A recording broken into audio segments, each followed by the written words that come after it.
Halo everybody, ketemu lagi bareng Mbak Ayu di podcast seri That's GP Part 2. Kalau kalian baru dengar kali ini berarti kalian mundur dulu ke part pertama. Sepertinya tema utama kita masih tetap saving private mark.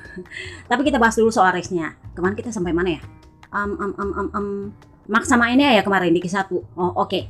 So, jadi kemarin itu Snack Taro dapat kecelakaan. Gua nggak ngerti apakah rider-rider kita ini kurang olahraga apa gimana. Gue sendiri kalau bawa motor itu capek, tahu nggak? Mereka motor seberat itu keliling-keliling selama ya paling nggak setengah jam, itu nggak capek apa ya? Maksud gue itu kan udah termasuk olahraga gitu, tapi mereka menganggap itu bukan olahraga, jadi mereka olahraga sendiri. Nah, setelah insiden papa kembar yang jumpalitan dari sepedanya di Mugello, alhasil tulang talusnya itu retak di 2 tempat dan tumitnya tercerabut. Sekarang giliran Jordan belagu Snack Taro. Nah itu gue yang bingung. Jadi gini, itu kan ada pre-event di Amsterdam. Jadi dia itu lagi lari katanya di Amsterdam. Gue nggak tahu modelnya lari gimana itu sampai dia tersandung dan jatuh. Kalau gue pikir-pikir, kalau kita larinya lari santai-santai, lo tahu kan kalau orang lari pagi, karena gue juga sering lari pagi itu. Kalau orang lari pagi kan nggak agak aneh kalau sampai lo tersandung kalau lari pagi, beneran nggak? Jadi gue tuh bingung dia ini larinya modelnya gimana sampai jumpalitannya parah gitu. Jadi dia deskripsinya kayak gini, gue itu jatuh dalam kondisi full crash. Jadi dia bilangnya sama Jorno, dibilangnya full crash. Jadi emang jatuhnya jumpalitan. Terus dia bilang itu gara-gara saya tersandung saat saya lari dalam keadaan high speed. Jadi dia itu lari dalam keadaan high speed. Jadi gue tuh mikir apa dia ini lari sprint apa sampai secepat itu dia nggak lihat apa di depannya sampai kesandung apa gimana. Karena kalau lu larinya lari santai ala lari pagi kayaknya agak susah buat tersandung deh ya. Itu kan dia pasti pakai sepatu lari kan, nggak mungkin lu pakai telanjang kaki, bener nggak sih? Dia pakai sepatu pun itu jempol kakinya tuh sampai patah. Jadi lu bayangin gimana modelnya dia lari dan gimana modelnya dia jatuh coba. Jadi dia muncul di Assen itu dengan pemeriksaan medis. Kalau Tuan Putri Jurun Rakor dapat fit to ride, dia nggak dapat fit to ride, dia dapat under review. Jadi setiap habis sesi di review, tapi sepertinya sih nggak masalah. Ya seperti papa kembar pakai painkiller, papa kembar aja yang segitu banyak patah-patahnya pakai painkiller masih bisa balapan gitu kan. Jadi memang harusnya dia bisa gitu. Jadilah dia balapan. Nah di sprint race lumayan bagus loh, kalau menurut gue lumayan lah ini Yamaha di Assen. Jadi memang Quartararo itu sempat ditanya, kira-kira ini cedera lu, kaki lu yang patah ini kira-kira mengganggu nggak kalau balapan? Jadi dia bilang semestinya sih enggak, dan kalaupun mengganggu itu nggak akan mengganggu kecepatan motor saya karena ini Assen. Kalau Yamaha nggak bisa cepat di Assen berarti dia nggak akan bisa cepat di sirkuit manapun. Tahun lalu kan dia menang di situ. Ya memang waktu di sprint race dia bagus, dia dapat anugerah dari Binder. Nah ini lumayan jadi kontroversi nih. Sebenarnya kalau menurut gue sih Binder ini paling kebal penalti loh sebenarnya. Tapi entah kenapa di 2 seri terakhir ini dia jadi bahan penalti. Gue nggak tahu apakah ada skenario di belakang untuk gimana caranya ada satu tempat yang kosong di KTM apa gimana gitu. Jadinya dia kena penalti di sprint race. Sebenarnya itu emang cuman secuil doang. Itu yang kena daerah yang hijau itu hanya kalau bisa dibilang bagian luarnya ban belakangnya. Itu kalau kalian bisa lihat videonya, gue nggak tahu ini bisa dicuri nggak videonya sama admin, karena kemarin dia bilang lu jangan minta video yang aneh-aneh lagi karena sudah 2 warning dari Dorna. Jadi sekarang gue mikir-mikir kalau minta video. Jadi kalau kalian lihat videonya dia, itu kayak gini, yang kena garis hijau itu hanya bagian luar ban belakangnya. Jadi kalau kalian pernah nonton MotoGP langsung dan ikut pit lane walk, pernah? Gue nggak tahu ada yang pernah pergi nggak di Mandalika. Kalau gue di Sepang biasanya gue ikut. Itu lebar banget kan ban belakangnya. Nah itu cuman bagian luarnya itu, bukan di tengah-tengahnya yang kena green area. Tapi sudah gue bilang itu ada sensornya. Jadi sepanjang trek lintasan itu ada sensornya. Kalau ada sedikit aja keluar ban lu, itu otomatis keluar warningnya. Jadi kalau kalian nonton balapan live, itu kan otomatis keluar itu warningnya, tanda seru, karena itu memang ada sensornya dan otomatis. Jadi kalau kalian ributin track limit ya percuma, karena kalian itu ributnya sama sensor bukan sama RD. Makanya RD bilang ya percuma lu minta banding, nggak akan bisa. Kenapa? Karena lu ngelawan sama sensor. Kecuali kalau itu perkara long lap. Karena kalau di long lap kan itu nggak ada sensornya, itu kan adanya di luar track. Tapi kalau track limit yang di luar track itu memang ada sensornya. Nah, pemberlakuan penalti untuk track limit di lap terakhir itu yang pertama, kalau lu selisihnya kurang dari 0,5, aka lu lagi battle gitu, terus lu melanggar track limit, itu penaltinya adalah turun 1 posisi. Jadi ini pernah dikenakan kepada Jordan nggak dianggap Mir waktu dia masih di Suzuki. Gua lupa tahun berapa, waktu itu Brivio minta banding dan waktu itu masih Mike Webb kalau nggak salah yang jadi RD. Jadi Mike Webb itu menjelaskan bahwa keuntungan dari rider yang lagi battle dengan selisih 0,5 detik itu karena kalau lu menginjak green line, otomatis lu diuntungkan oleh gap lu. Karena lu nggak perlu susah-susah untuk nekan rem, nikungin dikit motor lu, belokin dikit motor lu, nggak perlu susah-susah. Lu terabas aja itu green line, makanya dibilang itu lu untung gap. Terutama kalau lu lagi battle dengan selisih 0,5 detik. Nah kalau gapnya di luar dari 0,5 detik, itu lebih jahat lagi penaltinya, 3 detik. 1 long lap penalti atau 3 detik. Jadi penaltinya itu berlaku adalah kalau dilakukan sepanjang balapan itu 4 kali. Yang kelima, lu harus kena penalti atau lu melanggar track limit di lap terakhir. Kalau di lap terakhir lu langgar, mau nggak mau lu kena penalti. Itu aturannya. Itulah kenapa ketika di sprint race itu Binder diturunin 3 detik. Karena selisih dia dengan Quartararo nggak terlalu dekat. Beda dengan ketika hari Minggu. Hari Minggu dia memang battle sama papa kembar. Itu memang selisihnya memang mepet banget. 0,3 kalau nggak salah, karena dia 0,3 selisihnya, jadi cuman turun 1 posisi. Sebenarnya jauh lebih ringan daripada ketika sprint race. Nah Binder sendiri meskipun ada ABR yang membela, ini lumayan unik. Kenapa ABR membela? Jadi sebenarnya kasus ini sudah jadi kontroversi ketika di sprint race. Di sprint race mereka merasa itu kan cuman ban belakang ujungnya doang, luarnya doang, masa kena penalti? Ya menurut lo kalau sensor sensor sih mana peduli, tengah ban lu kek, ujung ban lu kek, pokoknya kalau kena ya sudah, itu ceritanya, itu otomatis keluar. Nah yang menjadi bahan bulian kemarin itu adalah ketika Brad Binder melakukan kesalahan yang sama di hari Minggu, di tikungan yang sama, last lap yang sama, orang yang sama, di posisi yang sama.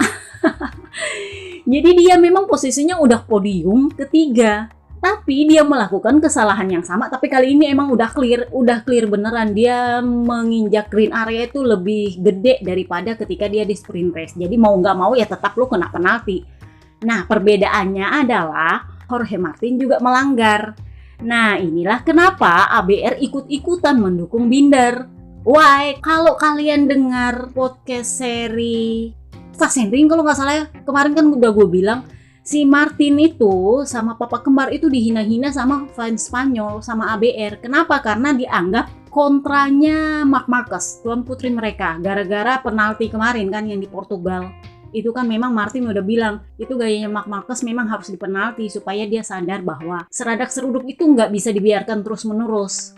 Itu yang bikin dia dibenci oleh ABR. Jadi begitu Binder kena penalti, mereka merasa Martin nggak kena penalti. Padahal pemberlakuan kedua rider ini persis sama dengan yang dulu-dulu. Jadi Binder karena selisihnya dengan papa kembar itu di bawah 0,5, cuma 0,3, dia kena penalti turun 1 posisi. Itu ringan dibanding dengan penalti dia waktu di sprint race yang 3 detik. Kenapa? Karena dia lagi battle. Dan itu karena dia lagi battle, ya jelas dia diuntungkan secara gap. Dia nggak perlu repot-repot ngerem, dia nggak perlu repot-repot mengendalikan bannya supaya nggak injak green area. Itulah kenapa dia kena penalti, turun 1 posisi. Nah, kenapa Martin nggak kena, Mbak? Kalian lihat dulu gapnya 10 detik. Kalau di penalti 3 detik ya percuma, nggak ada yang berubah juga. Gitu. Ini sama dengan waktu Martin masih zaman rookie dulu, tahun berapa ya? Itu terjadi kalau nggak salah di Austria, gua lupa tahun berapa. Waktu itu 2 kali red flag, tapi bukan kejadian waktu Bebek Vale sama Morbidelli. Kayaknya waktu Neng Vina meleduk motornya, dia masih di Yamaha, gua lupa tahun berapa. Jadi memang waktu itu Martin sempat memimpin lebih dari 5 detik. Jadi dia beberapa kali kena track limit. Nah, dipancinglah Bebek Vale sama Giorno. kok dibiarin sama RD yang kayak gitu. Jadi Bebe Vale bilang gini, ya kan memang ada penaltinya 3 detik, tapi kalau di penalti juga percuma, ngapain di penalti, dia punya selisih 5 detik, mau di penalti model apa juga, mau 3 detik juga nggak bisa. Mau dipaksa turun satu posisi yang nggak cocok. Kenapa? Karena kalau mau turun satu posisi, dia harus gapnya 0,5 ke bawah. Itu Bebe Vale udah bilang. Jadi memang penerapan penalti pada Martin dan pada Binder itu memang sudah sesuai aturan. Emang udah kayak gitu. Lo mau banding model apa juga nggak bisa. Makanya Binder bilang, yang bodoh ya saya. Kenapa? Karena saya melakukan kesalahan yang sama 2 kali di 2 hari yang berturut-turut. Jadi itu salah saya. Yang idiot ya saya. Nggak ada hubungan sih sama RD. Yang dia merasa nggak adil RD itu adalah ketika dia di sasending, dia battle, terus nyenggol, terus kena long lap penalti. Itu dia rasa nggak adil. Kenapa? Karena itu adalah keputusan yang bisa diambil oleh RD. Kalau track limit lu nggak bisa nawar-nawar, Kak. Nggak bisa, karena itu ada sensornya. Jadi beda urusannya ketika Binder itu nyenggol lalu kena long lap penalti, itu karena RD yang berhak memutuskan. Kalau urusan track limit itu urusan sensor, lu mau bantah kiri kanan percuma. Nah, yang kita bahas adalah Pedro Acosta. Jadi ceritanya gue itu agak bingung juga kenapa dia bisa kena long lap penalti. Karena kasusnya itu beda dengan Luca Marini dengan Enea Bastianini ketika sprint race. Jadi kita mundur lagi ke sprint race. Jadi ceritanya Enea sama Luca ini lumayan agak ada ketegangan sedikit. Si Luca posisinya di depan. Nah, Enea itu menyusul, menyalip dia, ambil tikungan dari dalam. Jadi begitu Luca nikung, nyenggol. Karena nyenggol, Luca bangun berusaha menegakkan diri, teruslah dia lewat sisen. Jadi ibaratnya melanggar track limit. Dia kena penalti, long lap penalti. Tapi waktu itu dia sempat bilang, kenapa saya kena long lap? Karena kondisinya adalah saya harus memang menegakkan motor saya karena ada senggolan, saya nggak tahu ada Enea di belakang. Jadi Enea bilang, nggak mungkin lah dia nggak tahu saya ada di belakang, suara motor besar gitu. Jadinya ya agak-agak tegang lah itu dua. Tapi si Luca nggak banding sih. Jadi Enea bilang, kalau mereka banding bilang sama saya, apa masalahnya? Nah, ini juga yang dikenakan pada Pedro Acosta, tapi kasusnya beda. Pedro Acosta melanggar sisen itu karena dia dari save. Jadi sebenarnya kasusnya sama dengan Luca Marini dikit-dikit sih. Cuman bedanya Luca Marini itu nge-save dirinya karena dia senggolan sama Enea, oke? Sementara Pedro Acosta yang nggak senggolan apa-apa, cuman lagi nge-save badannya aja, nge-save motornya supaya nggak crash. Jadi dia memotong sisen. Sementara Luca Marini, karena dia senggolan sama Enea, dia kasih tegak motornya, teruslah dia melewati sisen. Jadi sebenarnya kasusnya sama, cuman beda penyebab. Pedro Acosta murni dia melewati sisen karena dia berusaha untuk save, tapi ya tetap juga kena long lap penalti. Karena dia kena long lap penalti, dia bikinlah itu long lap penalti. Ini yang bikin dia berbeda kasusnya dengan Quartararo. Masih ingat waktu di mana ya dia? Jerez, gue lupa, Jerez apa Lemang ya, yang dia harus 2 kali bikin long lap penalti gara-gara dia punya ban kena green area di pinggir track. Udah gue bilang kalau di pinggir track itu ada sensornya, jadi jelas bunyi. Beda cerita kalau dia di area long lap. Nah, si Pedro Acosta cepet banget, dia ini ala-ala Sarko. Gue lupa Sarko pernah juga gitu kalau nggak salah. Long lap penalti terus bannya itu kena di garis putih tapi nggak melanggar area hijau. Bedanya adalah kamera waktu di Sarko itu bisa di zoom, emang kelihatan jelas bahwa dia nginjaknya jalur putih. Sementara Acosta itu gue nggak tahu apakah Asen emang kekurangan kamera apa gimana, pakainya CCTV Kak buat cari bukti. Jadi Pedro Acosta sendiri bilang, saya ada di limit tapi nggak keluar limit. Jadi dia bilang, ban motor saya itu ada di area putihnya. Sementara ban motornya Moto3 kan lebih kecil daripada ban motornya MotoGP. Jadi kalian memang bisa ekspektasi bahwa garis putihnya itu lebih gede daripada ban motor dia. Nah, ketika itu dia emang lagi nikung. Jadi emang kelihatannya sepertinya dia ada di luar garis putih. Tapi setelah dari CCTV, sebentar kalian lihat, mudah-mudahan nggak kena sensor. Itu ternyata dia memang ada tepat di atas line putih, dan line putihnya itu emang gede. Jadi memang kelihatan bahwa karena ban motornya kecil, ban motor Moto3 itu kecil. Kalau kalian pernah, lagi-lagi gue bilang, kalau kalian pernah keliling-keliling pedok, itu pasti kalian tahu kecilnya rodanya motor Moto3 itu gimana. Jadi emang ya tergantung mata sih kalau menurut gue. Itulah kenapa RD yang membela. Dia bilang itu dia masih menginjak garis putih, nggak keluar green area. Jadi sama dengan yang dilakukan Sarko waktu long lap, gue lupa kapan dan di mana. Itu memang dia, bayangkan itu MotoGP punya ban itu masih bisa lolos di garis putihnya. Jadi lu bayangin kalau motornya Acosta yang kecil, berarti emang harusnya kelihatan itu memang garis putihnya. Dia emang kelihatan seperti melewati garis putih. Padahal sebenarnya enggak, kurang lebihnya begitu. Nah jadi sudah clear ya soal long lap penalti. Sekarang kita bahas soal ban. Kemarin itu di Assen, satu ori semestinya sama yang punya dan satu diundi. Kenapa? Karena nggak ada rider Belanda, nggak ada rider Akamsi. Jadi gosip sepoi-sepoi karena sang tuan putri itu pengumuman jauh lebih duluan daripada Sachsenring. Sachsenring kemarin kan buru-buru orang, bener nggak? Dia sudah habis warm up baru pengumuman. Nah sekarang belum warm up dia sudah pengumuman bahwa dia mundur dari Assen.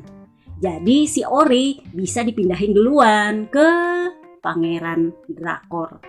Jadi ya lu bisa lihat lah dia yang penting alon-alon asal kelakon. Yang penting finish kak. Dia itu nggak perlu yang hure-hure wah. Yang penting gua finish, bawa pulang poin udah selesai. Dia itu nggak perlu spotlight segala macam. Beda dengan waktu 2020 yang dia selalu dibahas. Karena memang rencananya dulu itu dia adalah skenario Pangeran Negara Api, masih ingat? Sekarang udah nggak bisa. Jadinya dia sekarang cuma jadi Pangeran Drakor. But mungkin karena dia kurang beban, jadinya dia menurut gue lebih stabil. Dia bawa pulang poin terus. Dia nggak pakai drama-drama cedera. Dia nggak pernah maksa-maksa, nggak pernah juga protes-protes.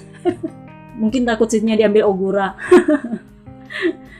Nah, ori yang lain dipakai sama siapa?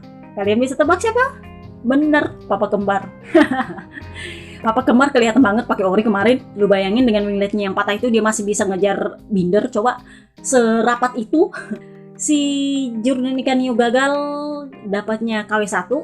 Itu juga menurut gua sih nggak dipatok, dia dapat undian. Jadi menurut gua banyaknya rider yang cedera ini bikin ban yang dipatok sini sana itu jadi nggak bekerja dengan baik.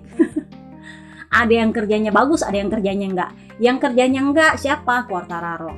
Itu dapat ban apes giliran hari Minggu, kasihan juga sih gue. Itu dia crash, sebenarnya salah dia sendiri bilang saya salah karena saya berpikir saya bisa untuk lebih cepat mengejar ke depan di sektor yang saya rasa saya bisa unggul. Dia itu cuma unggul di sektor 1 apa di sektor mana gue lupa, kemarin dia bilang. Jadi dia itu ada unggul di satu sektor, sehingga ketika dia keteteran mengejar Sarko di sektor-sektor lain, dia coba untuk lebih cepat di sektor yang dia tahu dia unggul. Nah, disitulah dia crash, nyeret Sarko. Untungnya adalah Sarko berbeda dengan Marc Marquez waktu di Sachsenring. Dia bangun, dia tanya sama Quartararo, lu baik-baik saja nggak bro? Yang kasihan adalah Quartararo makin patah jarinya. Dia itu sampai harus dipapah. Jadi ketika dia konferensi pers selesai crash itu sudah dengan siku yang terkilir plus sudah pakai sepatu khusus yang ala-ala Papa Kembar karena patah jarinya. Jadi dia bilang ya untungnya adalah kita akan libur 5 minggu jadi saya bisa memaksimalkan waktu penyembuhan. Jadi sempat Jorno ada bilang ya udah kalau gitu lu nggak usah lari-lari macam-macam aja, dimanya di rumah ngapain. Kalau mau olahraga ya udah olahraganya di atas motor, nggak usah pakai acara pecicilan lari-lari segala macam di taman ya, tersandung kan perkara lagi. Lu lari di treadmill kayak di mana kayak yang aman. So di sini juga kita bisa melihat betapa kembali lagi Ducati mendominasi. Jadi Best sama Pecco adalah dua faktor kunci yang menjadi bintang di Assen.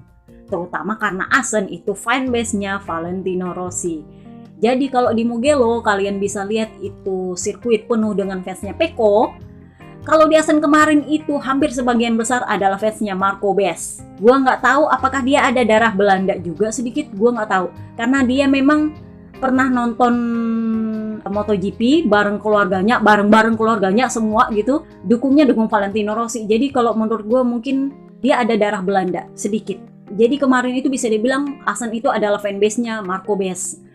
Nah yang lucu adalah ketika mereka bercanda di belakang pedok, mudah-mudahan admin bisa masukin.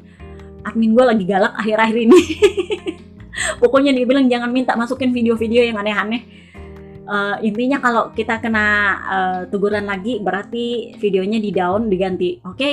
Jadi gue bilang sama admin tolong di save, dipisah-pisahin videonya. Jadi kalau nanti kena tegur lagi, lu sisa potong aja, bikin lagi yang baru gitu. Karena kapan hari itu dia ngomel kayaknya yang di Sassenring itu dia ngomel. Ada satu video kayaknya yang di part 1 itu yang lama banget di-upload karena ditolak terus sama YouTube kena hak cipta. Io ieri secondo me con la soft andavo un po' meglio perché spinnavo di meno. Meno male che hai messo la ramen. Sì, se no ti chiamavo anche oggi. Let's go. Jadi buat yang nggak ngerti bahasa Inggris, sebenarnya sih kalau kalian ngerti bahasa Inggris sih kalian bisa ngerti lah itu bahasnya apa. Tapi versi bahasa Indonesianya dia bilang kayak gini, sambil si papa kembar minum air putih dari botol. Jadi Bes tuh bilang, saya pakai ban ini kok jelek ya, goyang-goyang terus. Jadi sama si Peko dibalas, oh iya kah, untung lo pakai medium. Jadi si Bes bilang, ya iya kalau enggak gue tidurin lagi lo. Tidurin dalam tanda kutip, kalian ngerti maksudnya apa ya. Jadi kan waktu di sprint race kemarin kan dia menang lawan Peko. Jadi itu yang dia maksud ditidurin. Kalau bahasa Amerikanya bilang get fucked. Sebenarnya itu bahasa antar teman yang biasanya mereka pakai di range. Udah biasa kayak gitu, udah biasa ribut. Kalau kata si Peko sih, udah biasa lah kami ribut kayak gitu. Jadinya papa kembar tuh mungkin karena nggak biasa nyembur nyembur minumannya, kan dia lagi minum pas dengar Bes ngomong. Jadi begitu Bes ngomong langsung nyembur dia. Tapi kelihatan banget bahwa vibe-nya dua orang ini emang vibe temenan banget. Jadinya si papa kembar bilang, kalian berdua ini ntar aja lihat kalau kalian berdua ribut-rebutan titel. Terus dia pergi karena udah dipanggil untuk podium. Jadi memang lucu lah berdua ini. Kalau menurut gue kalau kalian lihat dokumenternya MotoGP di Amazon tahun lalu kalau nggak salah ya, itu kan banyak penonton Amerika yang komplain karena mereka pakai bahasa Italia atau bahasa Spanyol di pedok.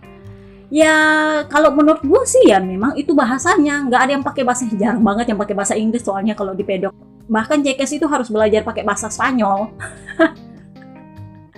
Karena memang itulah yang dipakai di pedok, karena kebanyakan krunya mereka seperti itu, kecuali di Jepang. Kalau di Yamaha atau di Suzuki atau di Honda, kalau lu ngomongnya sama orang Spanyol atau sama orang Italia, yang ngomongnya pakai bahasa Spanyol atau Itali. Tapi begitu sama orang Jepang ya udah terpaksa pakai bahasa Inggris. Nah ini yang jadi bahan soal apa yang terjadi dengan Honda.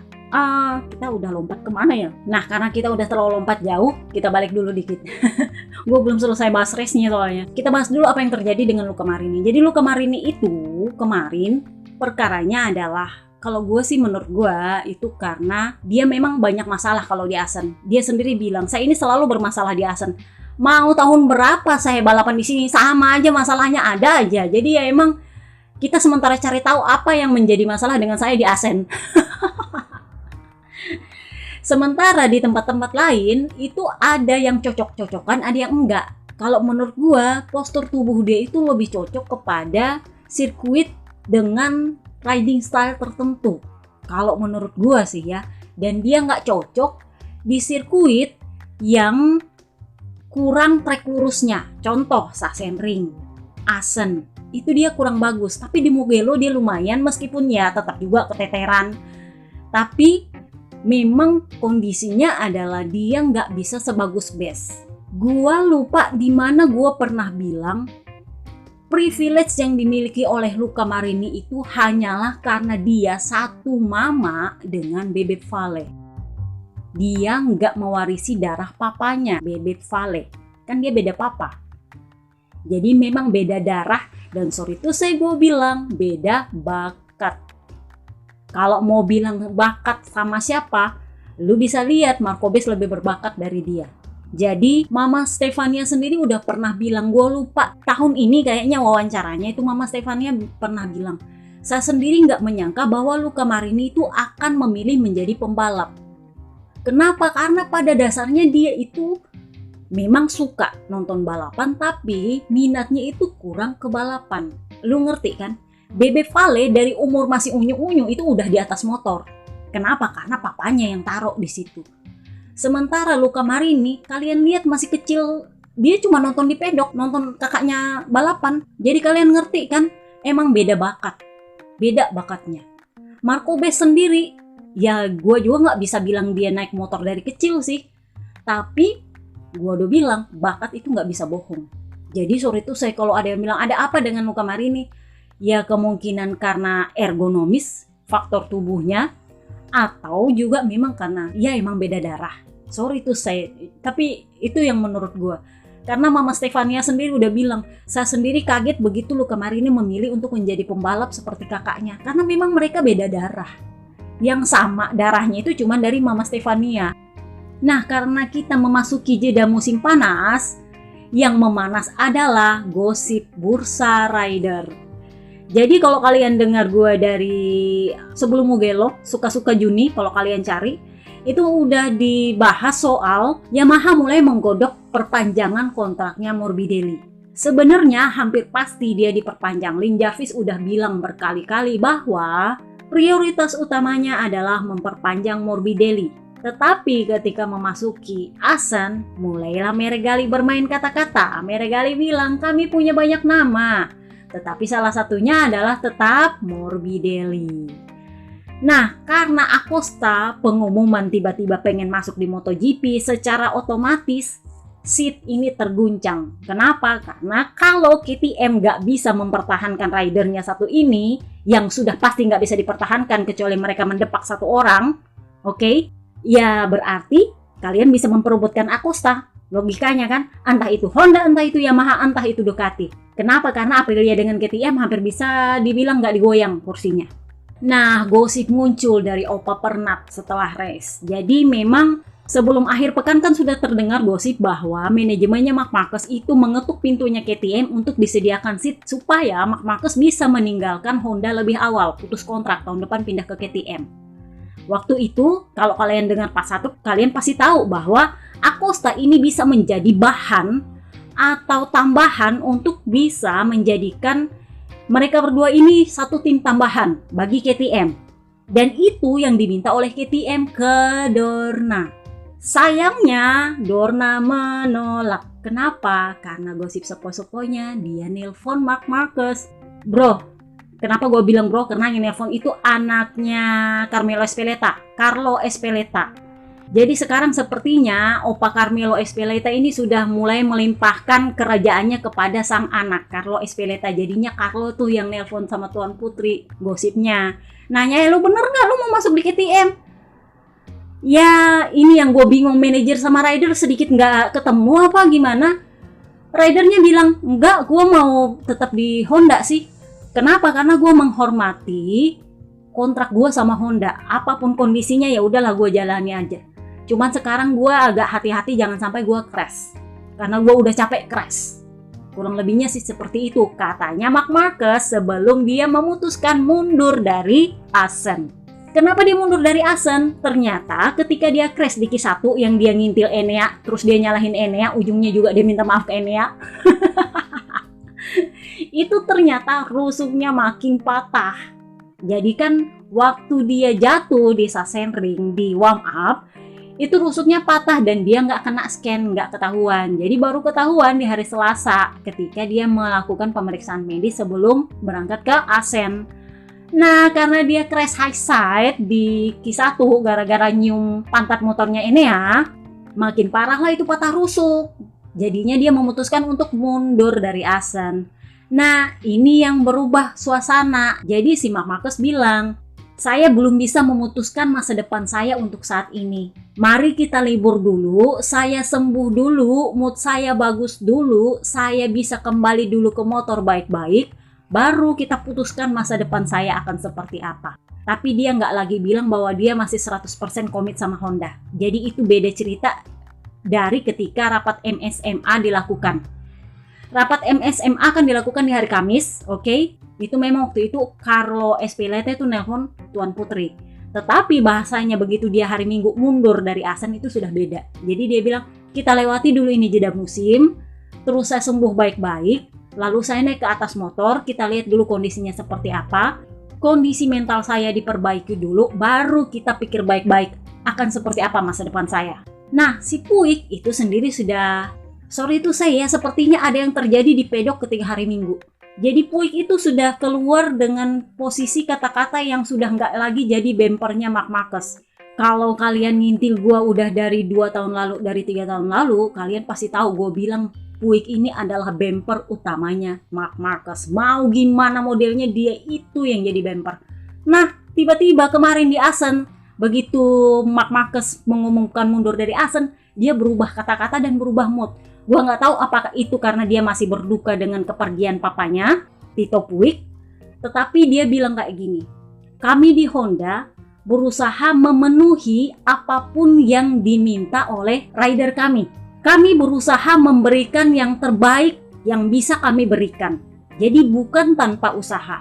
Tetapi kalau itu belum memenuhi ekspektasi rider kami, satu-satunya yang bisa kami lakukan adalah mencoba untuk keluar dari situasi ini. Tetapi semua orang kan punya hak atas hidupnya masing-masing. Mereka bebas memilih jalan hidupnya. Jadi Honda tidak akan menahan siapapun yang tidak bahagia bekerja bersama Honda. Note it. Jadi even Puig sudah nggak mau menahan.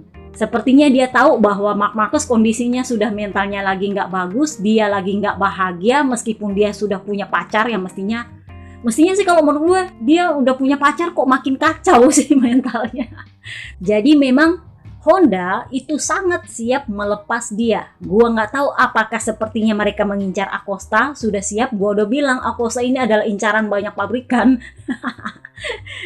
Begitu dia dilepas sama KTM, itu dia banyak yang ngantri buat ngambil dia. Karena udah gue bilang dari dia di Moto3, gue bilang dia ini adalah skenario calon ikan hiu. Jadi memang KTM tahu benar bahwa dia ini rebutannya para pabrikan. Itulah kenapa KTM bela-belain bikin tim satelit baru. Tapi apakah itu diloloskan? Enggak. Kenapa? Karena gara-gara di rapat MSMA kemarin, Marc Marquez menegaskan kepada Espeleta bahwa dia nggak mau pindah waktu itu. Jadinya itu permintaan ditolak sama Dorna. Jadinya nggak bisa bikin tim satelit baru. Jadinya kalau bukan Augusto Fernandez kena depak, ya Pol Espargaro dipaksa didepak. Karena mereka udah nggak bisa tambah seat kalau mau mempertahankan Pedro Acosta. Satu-satunya yang paling potensial adalah Pol Espargaro, tapi menurut gue itu nggak fair buat Pol Espargaro. Meskipun ya Pete Birrell bilang, kalaupun Pol Espargaro kehilangan seatnya atau nanti habis kontraknya dia udah nggak sama-sama kami, dia mungkin akan menjadi test rider. Nah, gara-gara Espeleta nelpon Tuan Putri ini juga, itu yang membuat muncullah keinginan untuk mengubah aturan konsesi.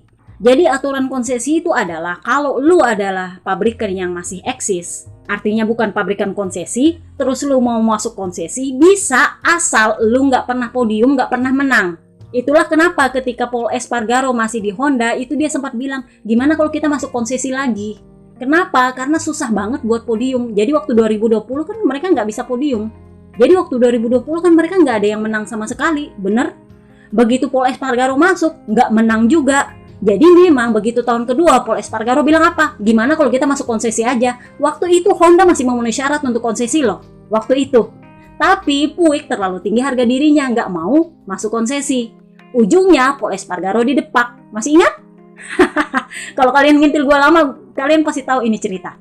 Jadi waktu itu kalau nggak salah tes Katalan ya, si Pol Espargaro tiba-tiba bilang, gak usah malu-malu deh masuk konsesi. Kenapa? Karena memang 2 tahun itu Honda layak untuk masuk konsesi. Nah, itu baru dimohon kemarin. Sebenarnya Puig sih nggak mau juga. Agak-agak. Sebenarnya mereka nggak mau. Tetapi karena sang Tuan Putri ini adalah, kalau menurut gue mungkin teman baiknya Carlo Espeleta. Jadi Espeleta itu melobi para pabrikan untuk gimana caranya supaya Honda sama Yamaha ini masuk konsesi. Kenapa? Karena kalau mau pakai aturan konsesi yang sekarang itu nggak memenuhi syarat, terutama karena Honda kan kemarin menang di Austin, oke? Sementara Quartararo tahun lalu dia menang di Assen, jadi sebenarnya nggak bisa masuk konsesi mereka berdua. Itulah kenapa Espeleta minta gimana caranya ini dirubah aturan konsesinya supaya mereka berdua tahun depan bisa masuk konsesi. Kenapa harus tahun depan? Karena kontraknya Marc Marquez itu cuma sampai tahun depan. Jadi ngerti alurnya? Sudah gue bilang ini saving private Marc, bukan saving private Quartararo. Enggak dihitung sebenarnya Quartararo. Yang dihitung itu cuma Marc Marquez. Itulah kenapa Ducati emosi. Jadi Ducati bilang kayak gini, kami memang pernah menikmati konsesi. Tetapi untuk sampai di titik ini di mana kami bisa kompetitif dan Jurdun itu butuh waktu bertahun-tahun dan pengorbanan yang luar biasa. Dan kami sudah lama lepas konsesi baru bisa Jurdun. Sudah lama lepas konsesi baru bisa Jurdun lagi, baru bisa menang lagi. Nah sekarang untuk motor yang sebenarnya awal tahun aja sudah menang, yang baru 1 tahun ini, bukan 1 tahun lagi, baru setengah tahun, penderitaannya baru setengah tahun loh. Kalian udah ributin untuk konsesi, baru setengah tahun penderitaannya. Bayangkan kami yang bertahun-tahun susahnya. Pernah kami minta konsesi? Enggak. Seburuk apapun waktu itu Ducati? Enggak. Kalian sekarang merasa bahwa kami itu menzolimi kalian karena kami punya 8 rider di track. Gue pikir juga ya bener juga sih kalau Ducati merasa ini nggak adil. Jadi gini, kalian masih ingat kemarin zaman-zamannya Ducati punya 2 satelit tambahan ini sekaligus? Kan yang kasih izin Dorna. Coba kalau dia nggak kasih izin, otomatis itu VR46 itu masuknya ke Yamaha atau nggak jadi, nggak brojol. Atau Gresini terpaksa masuk Aprilia. Karena kan waktu itu VR46 mintanya masuk di Yamaha, Yamaha nggak kasih. Masih ingat? Jadinya mereka gantung nggak tahu mau kemana. Akhirnya masuknya ke Ducati. Kenapa? Karena Ducati yang mau menerima tim satelit baru. Dan Dorna yang kasih. Kalau Dorna nggak kasih mah mereka nggak bikin. Logikanya. Gresini itu kan awalnya maunya masuk Aprilia. Sudah menit terakhir baru pengumuman bakal Ducati. Bener? Jadi yang salah siapa? Dorna. Bukan salah Ducati punya motor 8 di track. Yang menjadi masalah adalah kalian baru ribut ketika itu semua motor kompetitif. Kemarin-kemarin ketika Yamaha kompetitif, ada nggak ribut? Nggak usah kemarin-kemarin, tahun lalu aja.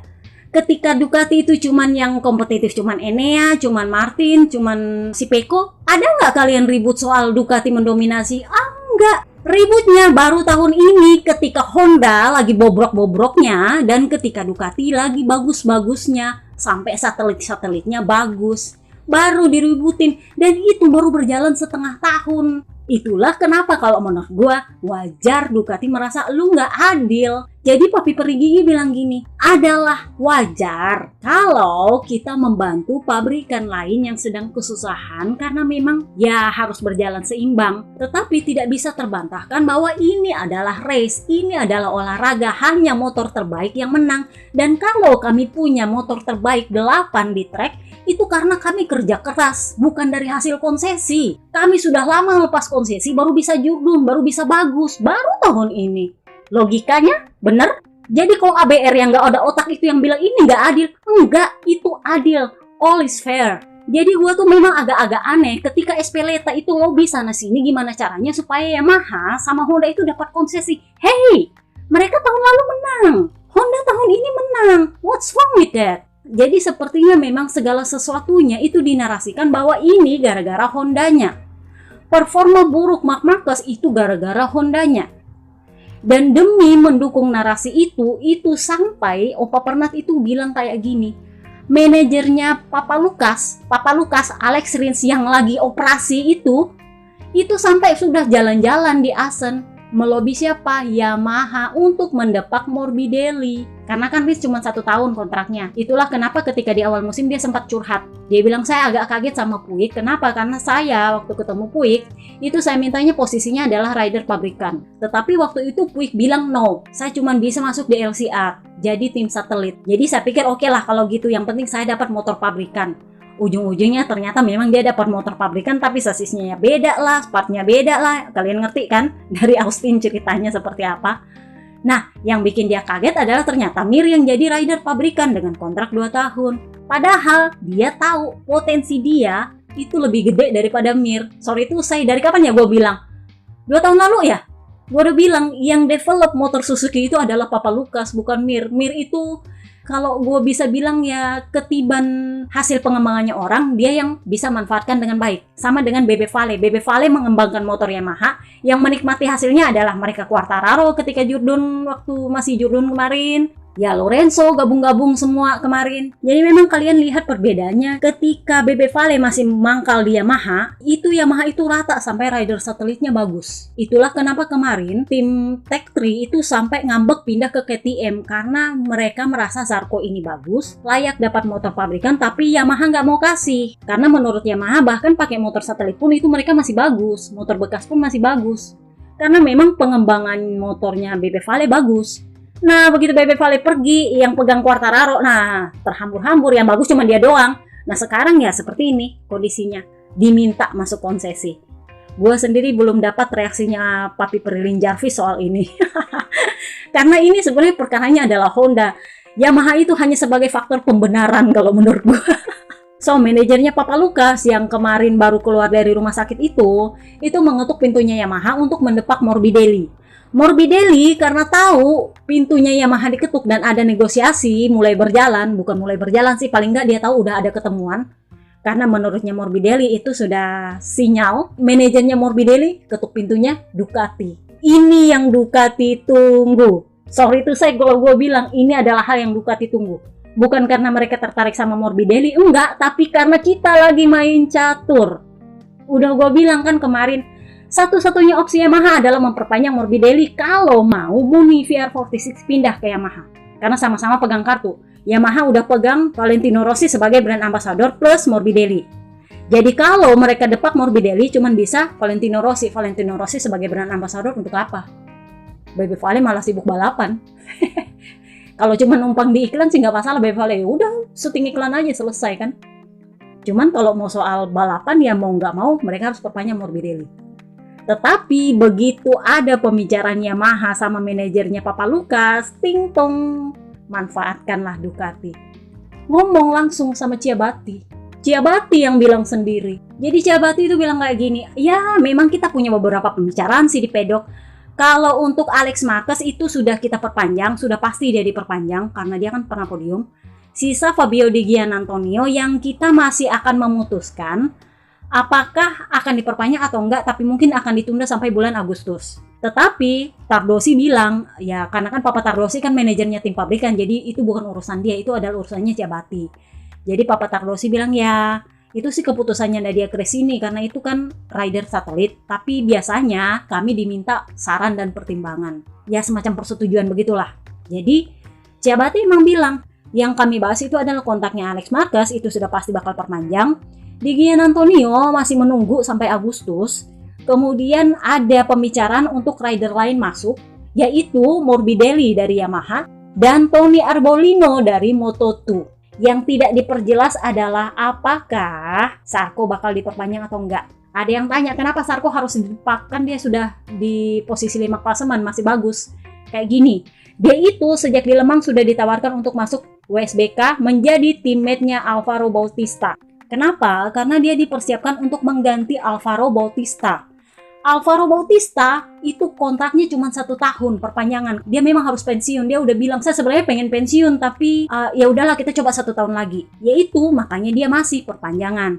Itulah kenapa Zarco masuk untuk dipersiapkan menggantikan Alvaro Bautista untuk Jurdun. Peluang dia Jurdun di WSBK itu lebih besar bersama Ducati. Itulah kenapa gue bilang Zarco ini sebenarnya diset untuk ke WSBK. Tapi ya kita nggak tahu. Kemarin juga Ciabatti nggak bilang apakah dia bakal perpanjang Zarco atau enggak. Karena Martin udah pasti perpanjang. Martin udah bilang sendiri, dia bilang kami bakal perpanjang.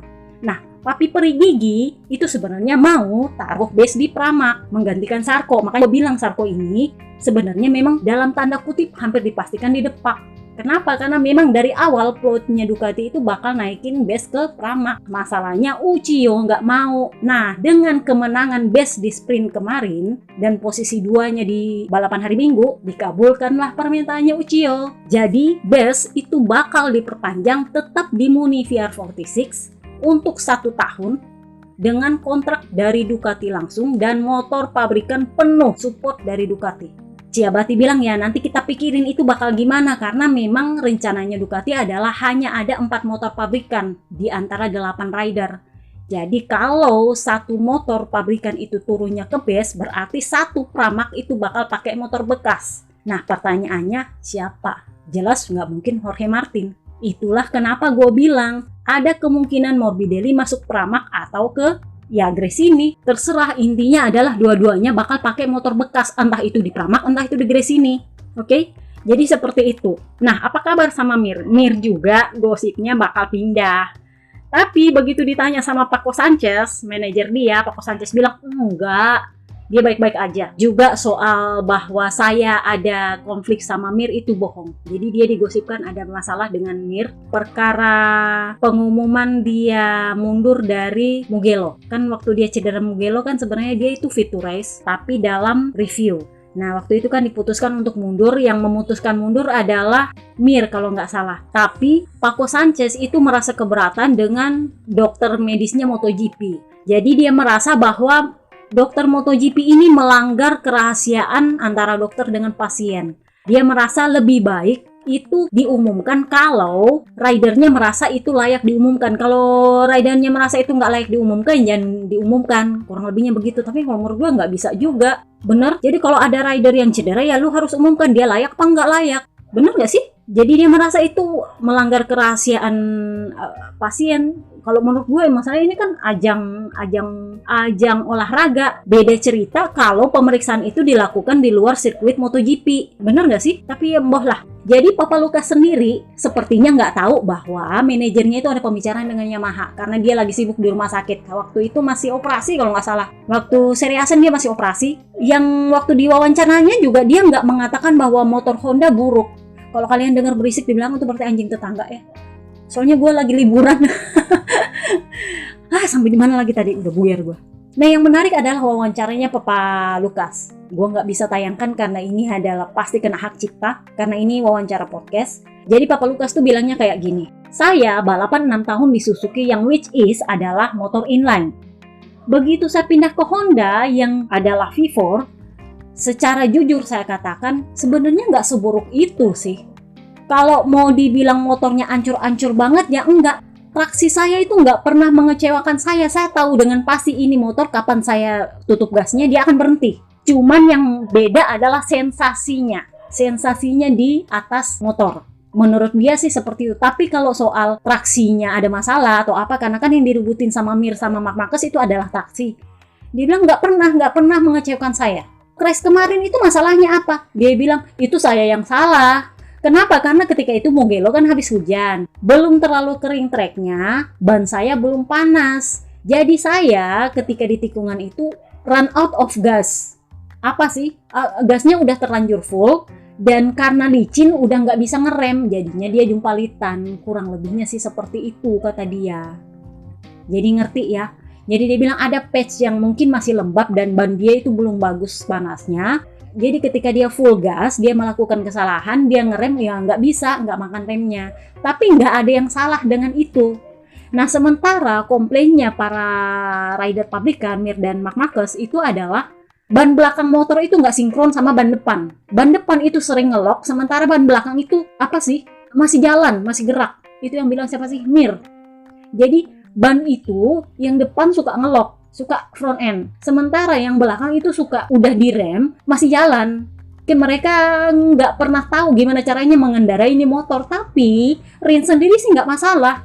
Nah, ketika itu Papa Lucas ditanya, kira-kira apakah ini gara-gara komunikasi? Nah, ini tadi gue bilang komunikasi antara Jepang sama tim MotoGP nggak cocok. Ya, you know lah ya, orang Eropa kan mestinya pakai bahasa Inggris, bahasa Spanyol, bahasa Italia.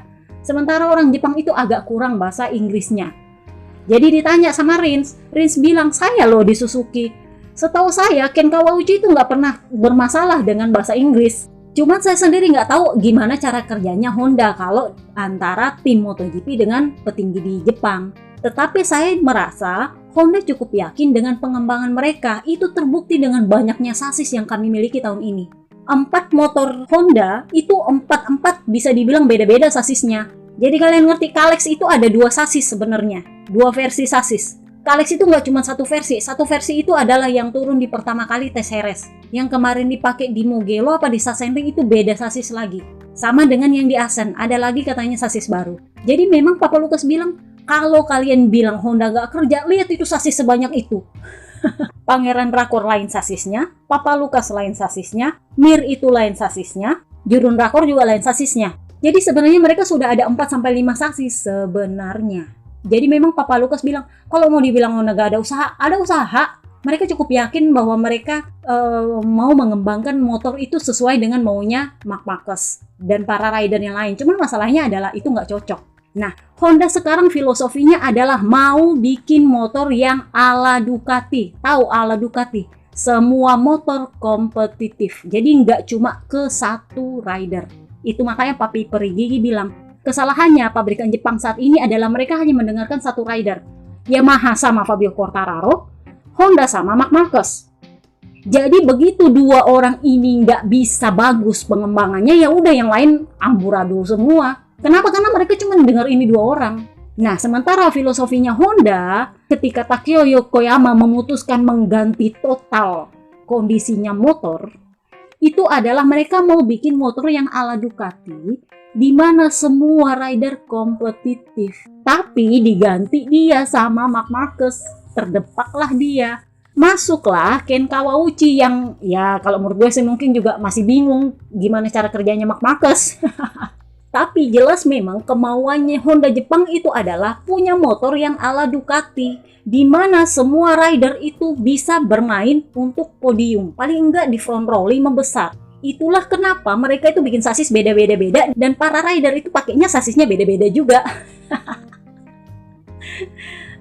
Jadi sebenarnya bukan karena Honda kekurangan minat untuk balapan, enggak, tapi mereka itu punya perubahan filosofi. Nah, masalahnya adalah dengan digantinya Takeo Yokoyama menjadi Ken Kawauchi, Alberto Puig ingin agar ini motor kembali fokus kepada Marc Marquez, kembali ke filosofi lama, dan breng-breng, hasilnya kayak gini, amburadul.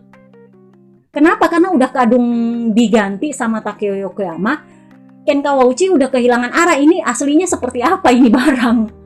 Karena kan dia orang baru, dari mesin inline pula, jadi memang sorry tuh saya masih blank juga sih Ken Kawauchi. Jadi ya kita lihat nanti di Silverstone akan bagaimana. Kalau kalian bilang apakah bakal konsesi atau enggak, kalau menurut gue sih mereka akan tanya dulu kepada si Tuan Putri. Kenapa? Karena ini adalah menyangkut harga diri dan hidup Tuan Putri mereka. Konsesi ini dilakukan semata-mata hanya untuk demi saving private Mark. Jadi akan ditanya dulu sama Marknya. Kami mau kasih nih pabrikan lo konsesi. Berlaku langsung tahun depan. Kenapa? Karena lu kan kontraknya sisa tahun depan tuh. Jadi memang harus diberlakukan tahun depan. Jadi ya kalau lu jurdun ya otomatis lu jurdun di bawah konsesi. Malu nggak sih? Iya bener nggak? Kalau lu jurdun berarti lu jurdun di bawah konsesi. Lu mau nggak? Kalau Marc Marquez mau, pasti langsung berlaku konsesi tahun depan. Kalau nggak ya nggak. Nggak bakal ditanya sama Quartararo. Ditanyanya pasti sama Marc Marquez. Kenapa? Karena ini adalah proyek saving private Mark. Oke, itu aja. Gue tahu ini kepanjangan banget. See you next time guys. Bye-bye.